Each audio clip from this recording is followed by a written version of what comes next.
One of the hallmarks of pseudo-intellectualism is to say things that are really simple or overtly counterintuitive, and to pretend that they're profound or that they give some unique insight, something no one else is willing to say maybe, when in reality, they're just wrong. Now, you might be saying, David, what are you talking about? I have an example for you right here.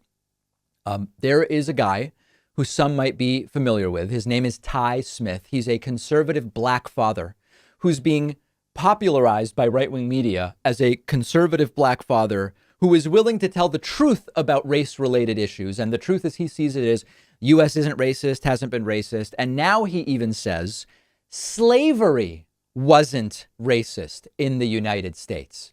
Let's just get right into it.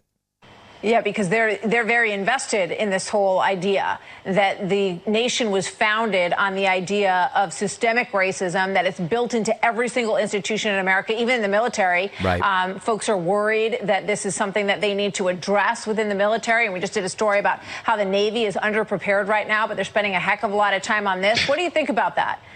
It's absolutely absurd because nobody really wants to get the real history of it. America was not founded on racism. Don't get me wrong. Yeah, there was slavery going on, but slavery itself was not initially a racist thing. Slavery itself was not initially a racist thing. And right-wingers watching Fox, all of a sudden, this guy appears and they say, whoa, hold on a second. It's Fox, so I trust it implicitly. And here's a black guy saying, not only was this nation not racist in its foundation, but even slavery wasn't racist. And this guy's black, so now I'm absolved of having to actually deal with any racial inequity or whatever. I don't have to feel guilty about anything, as if that's actually the point, right? This is crazy. Let's listen to a little bit more. Was about race initially. So to sit there and take it like America was founded on racism, it's a complete lie. Yeah, there was slavery going on, but slavery was going on in all the world. It never was a race thing. So why are we making it a race thing now? So there's a bunch of stuff there that we can address. All right. One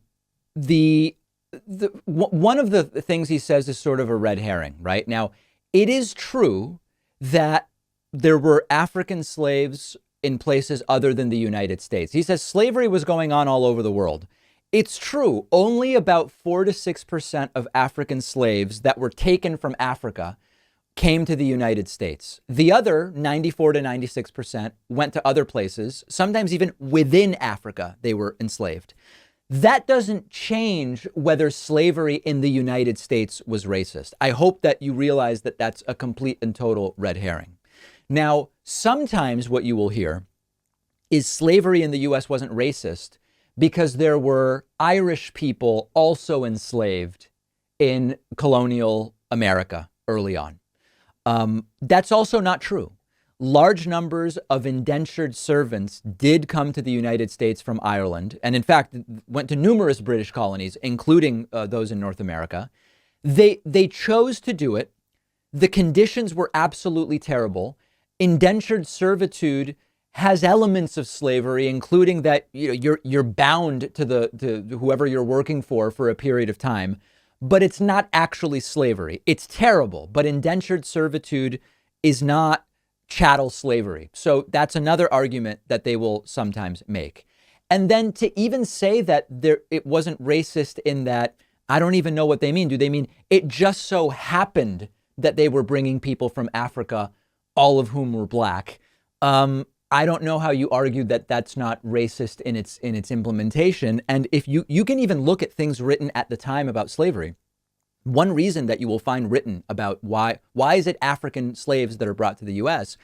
One reason is they were chosen for their dark skin, so they could work out in the sun all day, and I guess be less susceptible to sun damage. So how is that not race-based? And it's a very weak argument. But the question that you really have to kind of ask is, what political point is propped up by arguing that it wasn't actually about race? Who does it benefit politically? It benefits those who want to do nothing right now about inequalities that exist along racial lines. To be able to say those inequalities are not the result of any historical racial oppression or discrimination, as many people see it, absolves them of really having to figure out or do anything about the circumstances of racial inequality in which the United States finds itself today, which are, of course, much improved compared to what they were. They are not as bad as in many other countries, as I've said before, but they still exist. And so that's the political point. That's the reason why this is a narrative. If you can even gaslight people into thinking the enslavement of African slaves wasn't race-based or racist, you can essentially convince people of anything. And that's exactly what they're trying to do here. We'll have more about this on our Instagram, and I'd be curious to hear your thoughts about it. On Instagram, we are David Pakman Show, all one word. And if you want to see my eggplant on Instagram, that's at david.pakman. I've got 2 eggplants now growing in the backyard. It's really a sight to see. Follow me there. We'll take a quick break and be right back. Our sponsor, PureVPN, is having a huge 14th anniversary sale, offering everybody in my audience a subscription for under $3 a month. PureVPN is a service I trust because it has more servers than any other VPN on the market.